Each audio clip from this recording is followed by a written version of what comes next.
외부에서 내부로 이렇게 생각이 들어오고 있다고 하는 것을 이해하고 있다고 하면 그것은 인생에 있어서 엄청난 행운이에요. 왜냐하면 거의 대부분이 내가 생각을 만들어서 하고 있다고 속고 있거든요. 그런데 사람은 스스로 생각을 만들어서 할 수 없다고 하는 것을 우리들의 마음속을 들여다보면 잘 알 수 있어요. 왜냐하면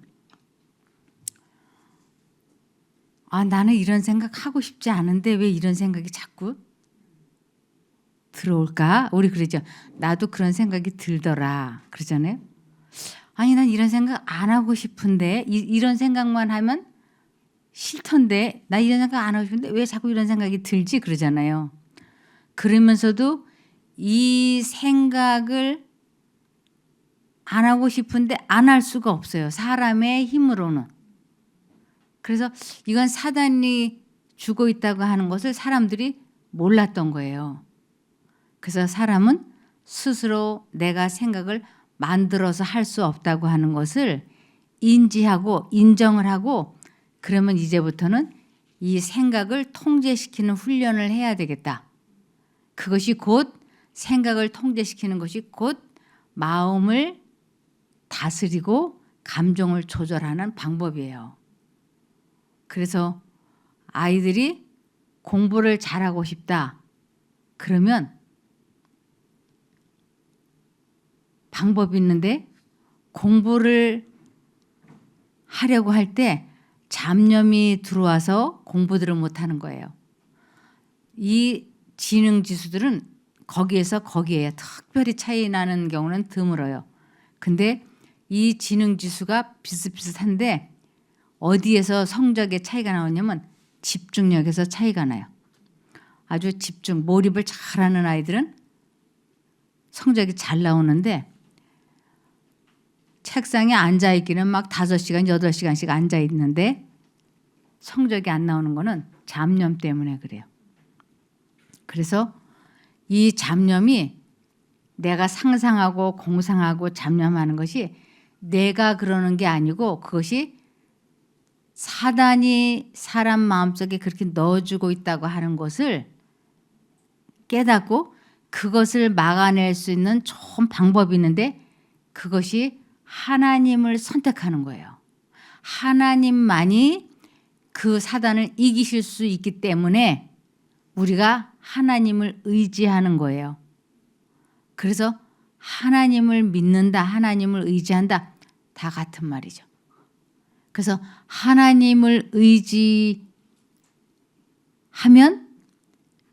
그 사단이 넣어주는 생각을 하나님이 막아주세요. 그래서 잡념이 없는 상태가 될 때 우리들의 마음에 더할 수 없는 평안함이 있어요. 근데 하나님의 생각은 거의 받아들이지 않으면서 사단이 넣어주는 생각만 계속 몰입을 하게 되면 이것을 좀 심하면 정신병이라 그러고 심하지 않으면 우리들이 정상으로 생각을 해요. 근데 성경에서는 이 세상 모든 사람이 다 무슨 마음을 품고 사느냐면 미친 마음을 품고 산다라고 그래요. 그래서 이 사단이 넣어주는 생각, 미친 마음을 갖지 않기 위해서 우리는 하나님을 의지해야지 되는데 그것을 하나님을 의지해서 그분의 능력으로 그 생각을 통제시키는 힘을 소유하는 것을 믿음이라 그러고 그것을 하나님을 안다, 하나님을 믿는다라고 하는 것이에요. 그래서 이 사람의 마음을 무엇으로도 표현했느냐면 전도서 3장 9절에 보시면 우리는 하나님의 동력자들이여 너희는 하나님의 밭이요 하나님의 집이니라 그랬어요. 우리들의 마음을 표현할 때 마음 밭이라고도 얘기하는 거예요. 밭이라고 하는 것은 무엇을 씨를 뿌리라는 심는 그런 걸 의미하죠.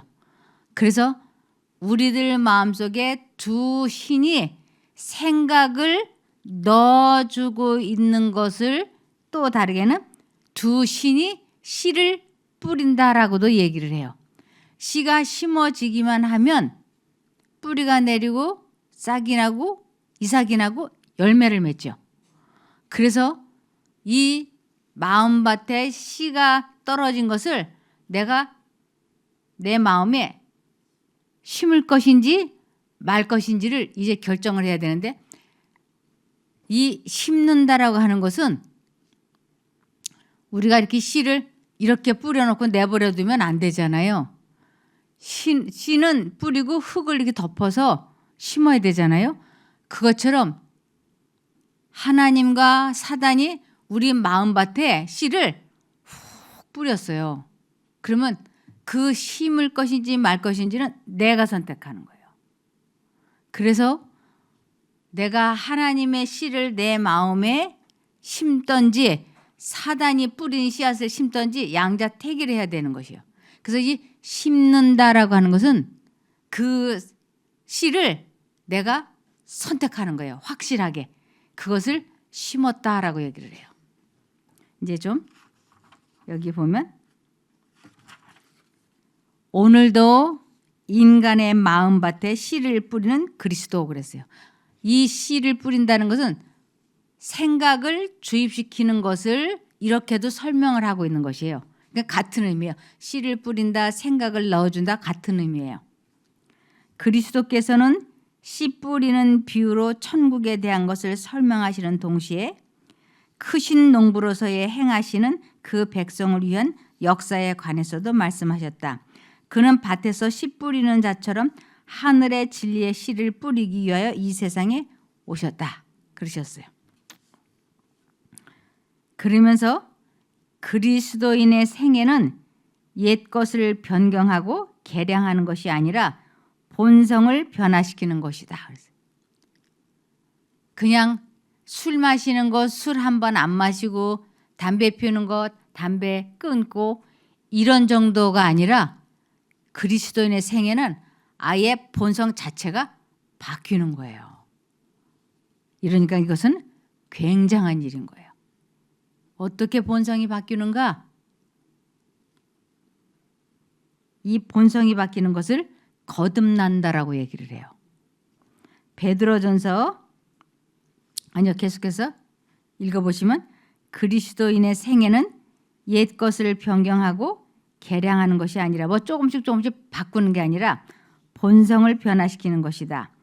자신과 죄에 대하여는 죽고 전적으로 새로운 생명이 나오는 것이다. 이런 변화는 성령의 효과적인 역사에 의해서만 이루어질 수 있다. 자신과 죄에 대하여는 죽고 그러세요. 나 자신과의 싸움은 지금까지 싸웠던 그 어떤 것보다도 아주 가장 큰 전쟁이에요. 그래서 자기 자신과의 싸움에서 승리하는 것이 이 세상에서 가장 위대한 일이에요. 그래서 자기 자신과의 싸움에서 이긴다라고 하는 거는 다른 말로는 자아를 이기는 건데 이것은 사단과의 싸움에서 이기는 거예요. 그러니까 사람은 절대로 사단과 싸워서 이길 수가 없어요. 꼭 누구를 통해서만 이길 수 있느냐면 이런 변화는 성령의 효과적인 역사에 의해서만 이루어질 수 있다. 성령에 의해서만 이 싸움을 이길 수가 있다고요. 그래서 이 성령의 효과적인 역사가 뭔가, 어떻게 하면 자신과의 싸움에서 승리하는가? 이 자신과의 싸움에서 승리하는 것을 꾸준히 하게 될 때 본성이 바뀌는 것이에요. 예를 들면 제가 아는 한 분이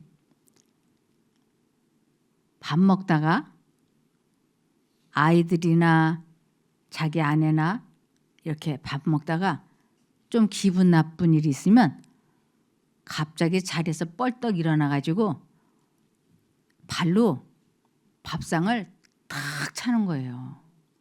그러면 이 밥상이 이렇게 붕 떠가지고 천장에 가서 부딪히고 떨어지면서 음식물이 가족들 머리로 훅 떨어지는 거예요.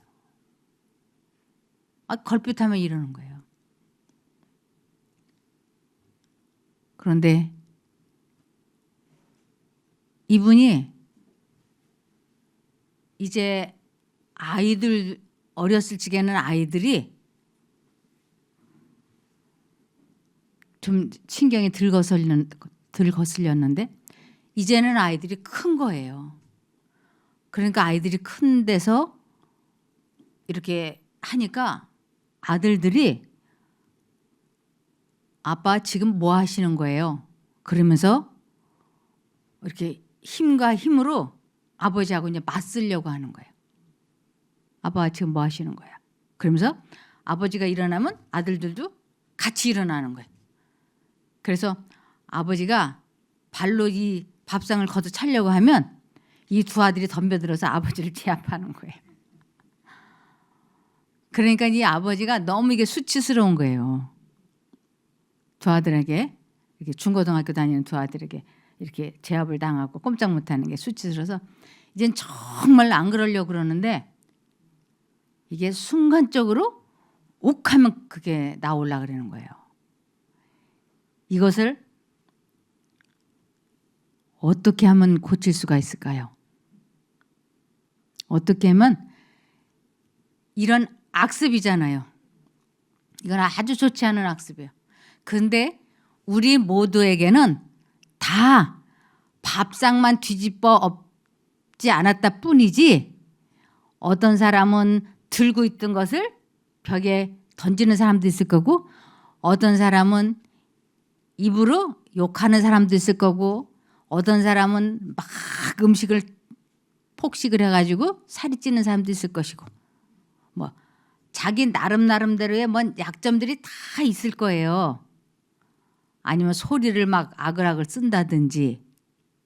그런데 이것을 어떻게 고칠까요? 네, 정답을 말씀하셨어요. 우리가 화재가 날 때 이미 불이야 하고 불났을 적에 막 소화기 갖다가 끄고 물 갖다 끼얹고 소방관 오고 이래서 이 불을 끄고 나면 그 주변이 처참하잖아요. 손해가 막심하잖아요. 근데 진짜 불조심은 언제 해야 되느냐면 평온할 때. 여기 소화기 어디 갔어? 소화기 같은 것도 미리미리 다 갖다 놓고 불 나기 전에 다 준비를 해요. 그리고 불이 날라고 할 때 바로 소화기를 들이대서 끄면 깨끗해요. 우리들 마음이 이 밥상을 뒤집어 엎어야지 하는 지경에 가면 그때는 이미 내 마음이 이미 밥상을 뒤집어 엎은 상태예요. 마음이 밥상을 뒤집어 엎은 것과 동시에 발이 나가게 돼 있거든요. 내가 남편에게 욕을 해야지, 화를 내야지 라고 이미 결정을 했기 때문에 이게 나가거든요. 그런데 이러한 일이 일어나기 전에 미리 불조심을 하는 거예요. 내가 다시는 밥상 뒤집어 엎지 말아야지. 내가 다시는 화를 안 내야지. 내가 다시는 욕 안 해야지. 내가 다시는 질투 안 해야지. 내가 다시는 누군가를 불만 부르는 걸 말을 안 해야지. 그래서 그것을 안 하기 위해서 평상시에 예수님을 부르는 거예요. 예수님을 부른다는 것은 기도예요. 근데 예수님께서 뭐라고 말씀하시냐면 기도를 끊임없이 하라. 쉬지 말고 하라. 왜냐하면 이 기도를 멈추면 바로 사단이 마음속에 불을 질러버리니까. 그래서 근신하여 깨어 기도하라고. 그러면서 우는 사자같이 사단이 삼킬자를 찾아서 헤맨다고요. 아, 이분은 생리 때만 되면 꼭 신경질을 내더라. 이걸 사단은 알아요. 그러니까 생리 며칠 전부터 슬슬슬슬 이렇게 마음에 기분 나쁜 생각을 사단이 주입시키기 시작을 해요. 그럴 때 사단이 막 시동을 걸려고 할 때 아, 또 내가 사단한테 걸려 넘어지면 안 되지. 그리고 예수님을 계속 부르면 그 고비를 그냥 싹 넘어갈 수 있어요. 내 마음이 이렇게 누군가가 기분 나쁘게 해서 내가 속이 지금 부글부글 하려고 그런다. 이건 지금 불이 날라 그런 거거든요. 그럴 때 즉시 불조심을 해야지 돼요. 예수님 도와주세요. 그러면 그 불이 싹 가라앉아요. 그래서 그렇게 하는 것을 성령의 효과적인 역사에 의해서만 이루어질 수 있다고요. 내 마음을 다스리고 내 감정을 조절하는 방법은 이 방법이에요. 그래서 베드로전서 1장 23절에 보면 너희가 거듭난 것이, 이 거듭나다라고 하는 건 너희가 본성이 바뀌는 것이 썩어질 씨로 된 것이 아니요. 이 썩어질 씨, 죽음의 씨, 이것은 사단의 생각이에요. 그래서 너희가 거듭난 것이, 본성이 바뀌는 것이 썩어질 씨로 된 것이 아니요 썩지 아니할 씨로 된 것이니 하나님의 살아있고 항상 있는 말씀으로 되었느니라. 그래서 제가 아는 그 지인이 이 진리를 배운 거예요. 아, 내가 이제 더 이상 자식들 앞에 망신당하지 않게 내 감정을 조절해야지. 내가 언제까지 밥상을 뒤집어 엎으면서 살아. 그래서 아주 밥 먹기 몇 시간 전부터 계속 기도하는 거예요. 예수님, 나를 도와주세요. 도와주세요. 다시는 밥상 뒤집어 엎지 않게 도와주세요. 도와주세요. 그런데 그날 밥 먹는데 아이들과 경제적인 문제로 티격태격 했어요. 그러면 이 사람은 바로 뒤집었거든요. 근데 그의 마음속에 절대로 밥상 발로 차면 안 돼. 절대로 그러면 안 돼. 아니 이놈의 제 애비를 뭘로 보고 이래? 이럴 땐 본때를 보여줘야지 돼. 뻘떡 일어나서 얼른 이거 차 이렇게. 사단이 계속 이거 차라고. 근데 하나님의 음성은 그러면 안 돼. 그러면 안 돼. 두 생각이 막 여기서 씨름을 한 거야. 이 사람이 한 번도 이런 식으로 자신과 싸우면서 싸워보지 않으니까 얼마나 이 발로다가 이 밥상을 걷어차고 싶은지 이 사람이 전신이 이렇게 떨리더래. 참을 내니까 어떻게나 힘이 드는지. 그래서 이 사람이 뻘떡 일어나가지고 발로 밥상을 차는 게 아니라 이 사람이 바깥으로 나갔대. 그리고 계속 이렇게 바깥에서 빙빙빙빙 돌면서 예수님을 부른 거예요. 나 좀 살려달라고. 이 감정을 다스리게 해달라고 계속 예수님을 부르니까 이 마음이 차분해지면서 밥상을 차고 싶은 생각이 자기 평생 처음으로 화가 났을 때 밥상을 걷어차지 않을 수 있게 된 거예요. 이 체험을 하나님을 만났다. 하나님을 믿는다. 하나님을 사랑한다. 하나님을 안다. 하나님의 선하심을 맛보았다라고 하는 거예요. 제가 그 사람의 이야기를 들으면서 성령의 효과적인 역사로 그렇게 자신과 싸우면서 이기는 거라고. 이 원리가 어디에나 응용이 될 수 있어요. 어디에나 응용이 될 수 있어요. 내가 술이나 담배나 다. 제가 아는 한 분은 또 어떤 습관이냐면 직장에 가서 석 달을 못 버티고 나오는 거예요. 그러니 이 가정이 얼마나, 남자가 그러니까 가정이 얼마나 어렵겠어요? 남자가 나서 돈을 벌어와야 되는데 직장에 가서 취직을 하고 좀 다닌다면 석 달을 못해서 누가 어쩌고 해서 저놈이 미워서 못 다니고 그래서 사표 내고, 또 이쪽 직장에 들어가서 또 이쪽에서는 또 갑돌이가 또 싫어서 못 다니고, 이쪽에는 을순이가 미워서 못 다니고, 이렇게 해서 이 사람 나이가 50이 넘은 거예요. 이 가난하기가 말도 못해. 근데 이 사람이 하나님을 믿는다고 하는 것은 두 가지 이유 때문에 하나님을 믿는 것이다. 첫 번째는 내가 과거에 지은 모든 죄, 그리고 앞으로도 지을 죄까지 용서해 주신 하나님이 감사해서 믿는 것이다. 하나님은 우리의 모든 죄를 다 용서해 주셨다 하는 그 용서해 주신 하나님의 그 은혜 때문에 하나님을 믿고, 두 번째로는 하나님께 기도하면 우리의 감정을 조절해 주고 마음을 다스리는 힘을 소유할 수 있다. 그래서 죄를 이기기 때문에 죄를 짓지 않을 수 있게 된다. 이 두 가지 때문에 하나님을 믿는 것이다 라고 이야기해 주었어요. 이분이 이 교회를 들어왔는데 제가 알기로도 벌써 석 달에 한 번씩 직장을 옮겼으니까 꽤 많이 옮겼어요. 근데 어느 날 이분이 정말로 내가 이걸 해봐야 되겠다. 그래서 직장에 들어가 가지고 또 누군가가 또 비위에 거슬려서 그만두고 싶은 생각이 막 굴뚝 같은 거예요. 그런데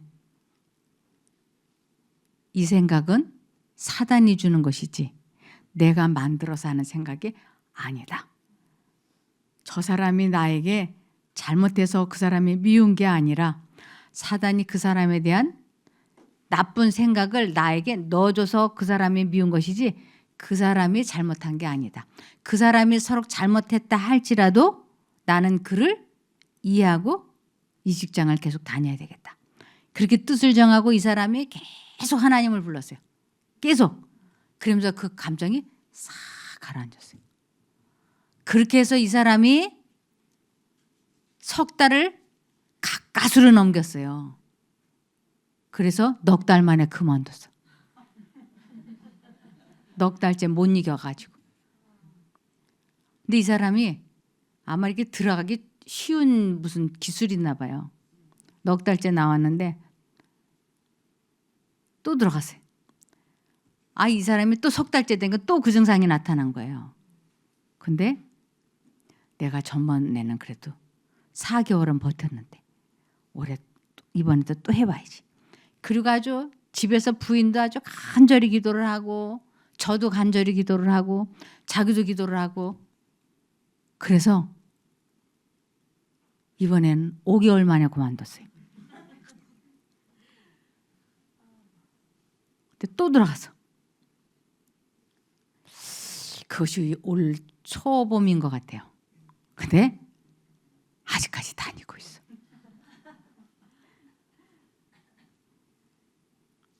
이 사람이 하나님을 체험하는 거예요. 그래서 내 마음에 누군가가 믿고 싫다 그러면 그 상대방이 믿고 잘못한 게 아니라 내 생각에 문제가 있다는 거, 사단이 넣어주는 생각이고 그 사람과 나 사이를 사단이 이간질을 시키고 있다고 하는 것을 이 사람이 알아서 지금 겨우겨우 지금 그래도 8개월 이상을 다니고 있어요. 이것이 베드로전서 1장 23절에 너희가 거듭난 것이 썩어질 씨로 된 것이 아니요 사단이 넣어주는 생각으로 너희가 본성이 바뀌는 게 아니요 썩지 아니할 씨로 된 것이니 하나님의 살아있고 항상 있는 말씀으로 되었느니라. 그래서 사람이 본성이 바뀌는 것은 그 씨가 마음밭에 떨어질 때 내가 어느 쪽에 씨를 심느냐에 따라서 우리의 본성이 바뀔 수도 있고 바뀌지 않을 수도 있다고 하는 것입니다. 그래서 여기 마가복음 4장 20절에 좋은 땅에 씨가 떨어졌다는 것은 말씀을 듣고 받아들여 30배, 60배, 100배의 열매를 맺는 사람이다. 이 마음밭이 좋다라고 하는 것은 하나님의 생각이 마음에 들어왔을 때 그 말씀을 듣고 받아들여 순종하는 것을, 좋은 땅에 씨가 떨어졌다는 것은 말씀을 듣고 받아들여 30배, 60배, 100배의 열매를 맺는 사람이다. 그래서 우리가 마음속에 두 생각이 들어올 때 자아를 포기하기 위하여 하나님을 선택하려고 하는 이 과정이 쉽지 않아요. 그러나 처음에는 참 힘이 들지만 이것을 반복하다 보면 나중에는 익숙해져요. 그러니까 한 번만 제대로 한번 연습을 해보면 그 후로는 전번에도 이렇게 해서 내가 자신과의 싸움에서 승리했으니까 이번에도 이겨봐야지. 그래서 그 요령을 터득한다 그러죠. 요령을 터득하면 훨씬 수월해져요. 그래서 처음에는 서툴러 가지고 막 불이 난 다음에 막 하나님 나 살려달라 그러지. 그런데 점점 이렇게 화제가 나지 않은 평상시에 예수님을 부르는 훈련을 하면 사단이 좋지 않은 생각을 싹 넣어줄 때, 씨를 뿌릴 때 예수님 하고 부르면 사단이 뿌린 씨가 마음에 심겨지지 않아요. 그러면 좋은 씨, 하나님의 씨가 뿌려져서 좋은 열매를 맺는 나무가 되는 것입니다. 그래서 여기에 마태복음 7장 16절과 18절에 보면 이 사람이 지금 죽음의 씨앗을 받아들였는지 생명의 씨앗을 받아들였는지 알 수 있을까요? 없을까요? 알 수 있어요? 네, 알 수 있어요. 이 사람이 지금 죽음의 씨앗을 받아들였는지 생명의 씨앗을 받아들였는지 알 수 있다 그랬어요. 마태복음 7장 16절에서 18절에 너희는 그들의 열매로 그들을 알게 될 것이다. 열매가 뭔가 말하고 행동하는 것을 품성이라 그러고 열매라 그래요. 가시나무에서 어떻게 포도를 거두며 엉겅퀴에서 어떻게 무화과를 거두겠느냐. 나쁜 씨, 사단이 뿌려진 그 씨앗이 자라서 열매를 맞으면 나쁜 열매를 거두고, 좋은 씨, 하나님의 성령의 씨를 심으면 좋은 성령의 열매를 거두잖아요. 그래서 이 사람이 지금 악한 말을 하는 걸 보니까 죽음의 씨앗, 썩어질 씨앗을 받아들여서 우리들한테 열매를 주네라고 봐도 된다고요. 그래서 가시나무에서 어떻게 포도를 따? 그죠? 가시나무는 가시밖에 열리지 않고 포도나무는 포도밖에 열리지 않는다는 것. 이처럼 좋은 나무는 모두 좋은 열매를 맺고 나쁜 나무는 나쁜 열매를 맺는다. 좋은 나무가 나쁜 열매를 맺을 수 없고 나쁜 나무가 좋은 열매를 맺을 수 없다. 그래서 우리 마음에 어떤 생각, 어떤 씨가 떨어지면, 들어오면 내가 어느 쪽인가는 선택해야지 돼요. 선택하지 않고 가운데 가만히 있을 수는 없기 때문에 그렇습니다. 그러면서 언제 그 좋지 않은 생각이 싹 들어오고 언제 그 좋지 않은 씨앗이 뿌려지는가. 마태복음 13장 25절에 사람들이 잠자는 동안에 그의 원수가 와서 밀 사이에 가라지를 덧뿌리고 갔다. 그래서 잠자는 동안에, 이것은 하나님을 잊어버리고 있는 시간을 의미하는 것이에요. 그래서 사람들이 방심하고 있는 동안, 하나님을 잊어버리고 있는 동안에 사단이 와서 밀 사이에 가라지를 덧뿌리고 갔다. 우리 마음에 어떤 상상이나 공상이나 기분 나쁜 일이나 술이나 담배나 마약이나 이러한 것들이 생각나고 그러는 것은 누가 와서 그러느냐면 사단이 그런다고. 그래서 그러한 것이 뿌려지지 않도록 계속 근신하여 깨어서 예수님을 부르면 괜찮다고요. 이 사단의 사업이라는 것이 어떤 걸 사단의 사업이라고 하느냐면 곧 죽음의 씨앗을 뿌리는 것이 사단의 사업인 거예요. 사단은 이 세상 모든 사람들의 마음속에 이 죽음의 씨앗을 막 뿌려가지고 사망을 거두게 하는 것이 사단의 사업인 거예요. 그리스도께서는 우리 몸의 조직 속에 죽음의 씨앗을 결코 심지 않으셨다. 사단이 주는 생각을 썩어질 씨, 죽음의 씨앗, 사망의 씨 이렇게 여러 가지로 얘기합니다. 사단이 아담을 유혹해서 선악과를 먹게 하고 하나님을 배역하게 했을 때 바로 이 죽음의 씨앗이 심겨진 것이다. 아담과 하와가 하나님의 손에서 처음에 창조되었을 때는 우리들하고 사고방식이 전혀 달랐어요. 왜냐하면 아담과 하와가 하나님의 손에서 창조되었을 적에는 하나님의 형상대로 창조되었기 때문에 그들은 하나님과 같은 외모이고 하나님과 같은 마음을 가지고 있었어요. 그래서 그들의 마음에는 죄된 생각이나 성향이 전혀 없었어요. 하나님의 마음을 가지고 살았어요. 그래서 그를 신의 성품에 참여한 자라고 하죠.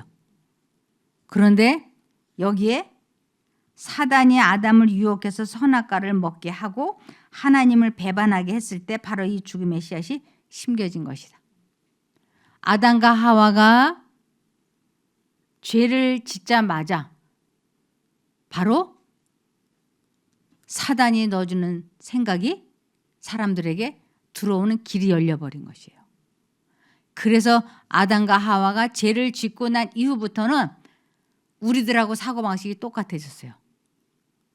우리들이 마음속에 두 가지 생각이 들어와서 하나님을 선택하려면 자아와의 싸움이 치열한 것처럼 아담과 하와도 죄를 짓고 나서는 우리하고 똑같아졌어요. 그래서 아담과 하와가 죄 짓기 전의 마음을 본래의 마음이라 그래요.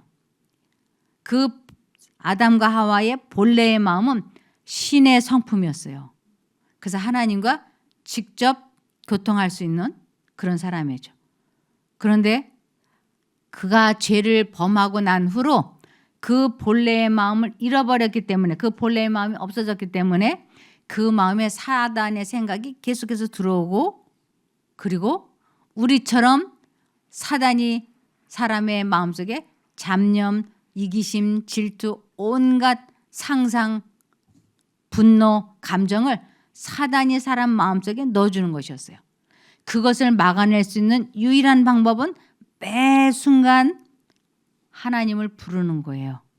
하나님을 부른다는 것은 하나님을 생각하는 거예요. 기도하는 거예요. 그 방법만이 하나님과 연결될 수 있어요. 그래서 하나님께 기도하고 하나님을 의지할 때, 부를 때, 그때 하나님께서는 우리들의 마음을 사단의 생각으로부터 해방시켜 주시는 거예요. 이 방법을 모르면 누구도 내가 왜 이런 생각을 하지? 나 이런 생각하기 싫은데? 그러면서 그 생각을 계속 하게 되는 거예요.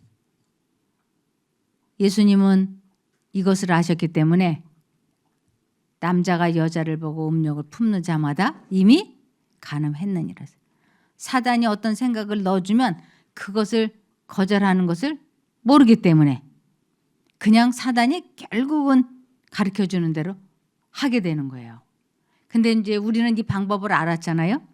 두 생각이 들어오는 것을 두 씨앗을 뿌린다 그러잖아요. 하나님의 씨, 사단의 씨. 두 씨가 들어올 때 나는 죄를 지고 싶지 않다. 죄 안 짓겠다.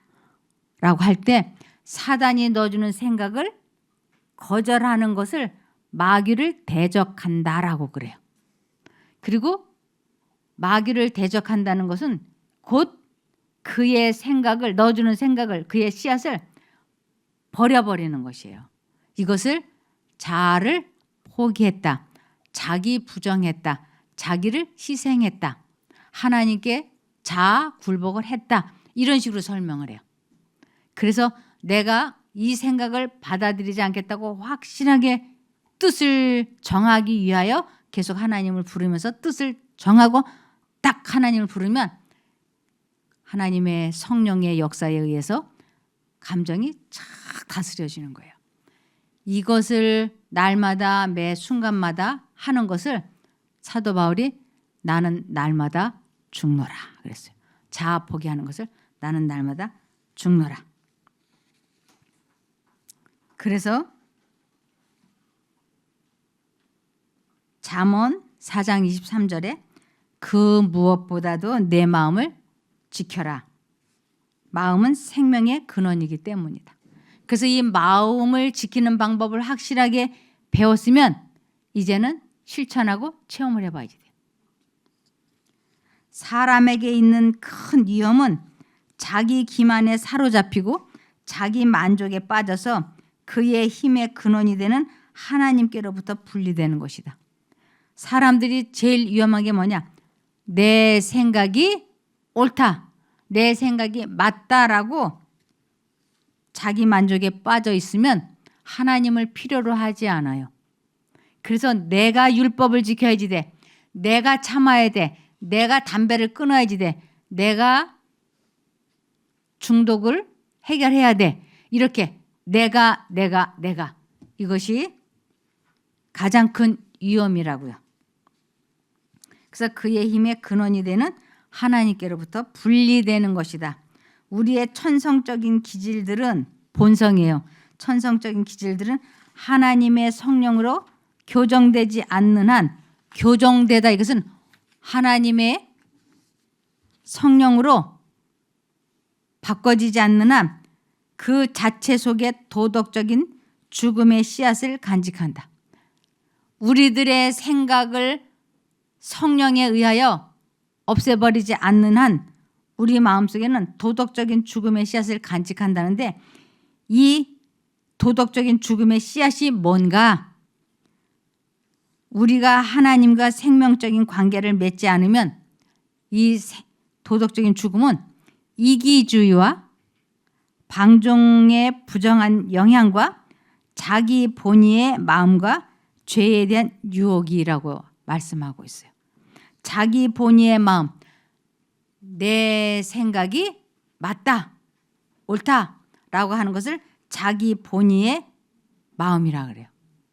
이런 사람들은 하나님을 필요로 하지 않기 때문에 죄에 대한 유혹을 저항할 수 없다고요. 그래서 마음속에 뿌려진 마음속에 들어온 생각을 우리는 매 순간 잘 선택해야 합니다. 이것을 갈라디아서 6장 7절에 자신을 속이지 마라. 하나님은 조롱을 받지 않으시니 사람이 무엇을 심든지 그대로 거둘 것이다.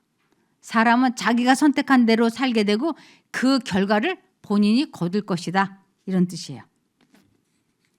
그래서 갈라디아서 2장 20절에 내가 그리스도와 함께 십자가에 못 박혔나니 그런즉 이제는 내가 산 것이 아니요 오직 내 안에 그리스도께서 사신 것이라. 어떻게 하면 두 가지 생각 두 씨앗이 떨어졌을 때 사단의 것을 포기하고 하나님을 선택한 것을 내가 죽고 내 안에 그리스도가 사신다라고 하는 것이에요. 이제 내가 육체 가운데 사는 것은 나를 사랑하사 나를 위하여 자기 몸을 버리신 하나님의 아들을 믿는 믿음 안에서 사는 것이라. 이 믿음이 뭔가? 나는 죽고 내 안에 하나님을 모셔드리는 것을 믿음이라 그래요. 요한복음 1장 12절에서 13절에 보면 영접하는 자, 영접은 모셔드리는 자, 받아들이는 자예요. 그래서 영접하는 자, 곧 그 이름을 믿는 자들에게는 하나님의 자녀가 되는 권세를 주셨으니. 반드시 두 생각 중에서 하나님 쪽을 받아들이는 것을 하나님의 아들, 딸이 되는 권세를 주셨다고요. 이는 혈통으로나 육정으로나 사람의 뜻으로 나지 아니하고 오직 하나님께로서 난 자들이니라. 하나님을 마음에 모시는 것, 이것이 하나님의 자녀가 되는 것이고 거듭남이라고 하는 것입니다. 그래서 그리스도인의 생애는 하나의 싸움이며 진군이다. 그러나 얻어야 할 승리는 인간의 힘으로 얻어지지 않는다. 싸움의 장소는 곧 마음이다. 우리가 싸워야 할 싸움, 인류가 지금껏 싸운 가장 큰 싸움은 자아를 하나님의 뜻에 굴복시키는 것, 곧 마음을 사랑의 주권에 바치는 것이다. 혈통으로나 육정으로 난 옛 본성으로는 하나님의 나라를 유업으로 받을 수 없다. 유전적 성향, 곧 이전 습관을 버리지 않으면 안 된다. 우리는 더 이상 자신과의 싸움에서 지면 안 돼요. 지면 우리의 성향이 계속 악해지고 있기 때문에 그렇습니다. 그래서 우리의 자신과의 싸움은 사랑과 사랑과의 관계가 아니라고요.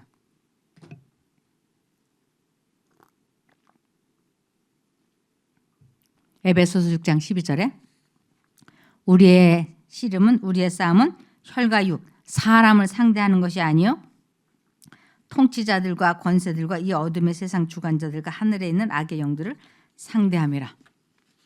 우리가 싸우는 상대는 사람이 아니고 악령들이라고요. 저 사람이 나에게 지금 화를 내게 하는 게 아니라 그 사람 뒤에 있는 악령이 나의 감정을 격발시키는 거라고요. 야고보서 4장 7절에 그런즉 너희는 하나님께 순종할지어다. 마귀를 대적하라. 그리하면 너희를 피하리라. 마귀를 이길 수 있고 대적하는 유일한 방법은 두 씨가 떨어질 때, 두 생각이 들어올 때 무조건 하나님을 선택하는 방법입니다. 그러면 마귀를 이길 수 있고 하나님과 하나로 연결될 수 있습니다. 이것이 구원을 이루어가는 방법입니다. 그렇게 되기를 바라며 말씀을 마치겠습니다. 기도할까요? 아버지 하나님, 저희들이 지금까지 마음속에 끊임없이 들어오고 있는 갈등을 저희 자신이 만들어서 하는 줄 알았습니다. 그런데 그것이 아니고 하나님과 사탄이 사람의 마음속에 주입시키는 것임을 이제 배웠습니다.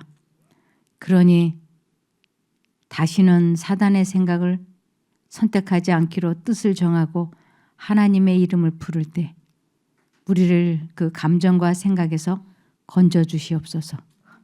그것을 체험해보는 신령한 경험을 하게 되는 저희가 되게 도와주시기를 예수님 이름으로 기도합니다. 아멘. 감사합니다.